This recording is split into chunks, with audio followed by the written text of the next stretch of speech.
In Argentina, the decree of necessity and urgency, DNEU, promoted by Milei's administration, begins its implementation 8 days after it was published in the National Gazette.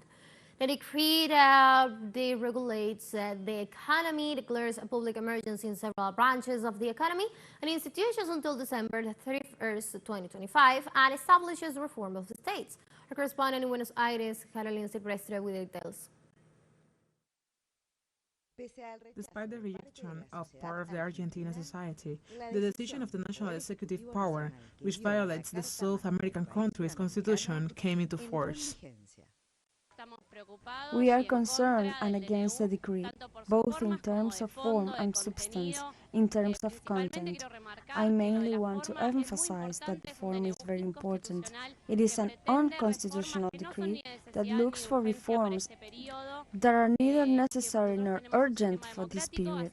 We have had a democratic system for 40 years with divided powers, and the truth is that we are going through is an outrage without words. With the modification of regulations established by the decree and new measures, Argentinians lose hundreds of rights. Exports, imports, and prices are liberalized, and the tax burden on the working class is increased. There is not a single measure, not a single article aimed at thinking about the development of the country's industry, which we know is what will improve the socio-economic situation for all workers. Nor is there any specific measure on behalf of the popular economy sector.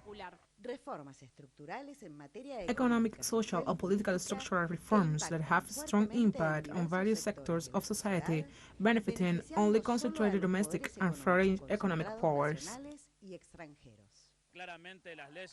Clearly, the laws that are being introduced, the omnibus law, the decrees of necessity and urgency, all have names and surnames, and they are for the benefit of the most powerful sectors of this country, and clearly not us.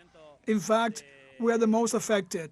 120% devaluation fell on our shoulders and our backs. That is the reality. No need to give it much more thinking. The increased debt, layoff, poverty, reveal that the outlook is and will be alarming and convulsive in the short term. The context is distressing from all points of view, and since the ballot, the days have been running out, and the scenario is really catastrophic, especially for the social movements.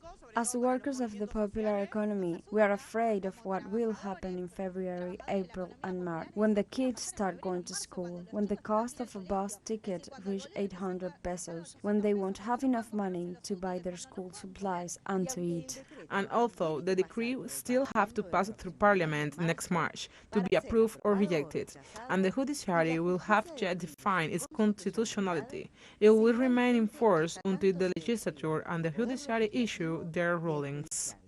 Carolina Silvestre, teleSUR, Buenos Aires.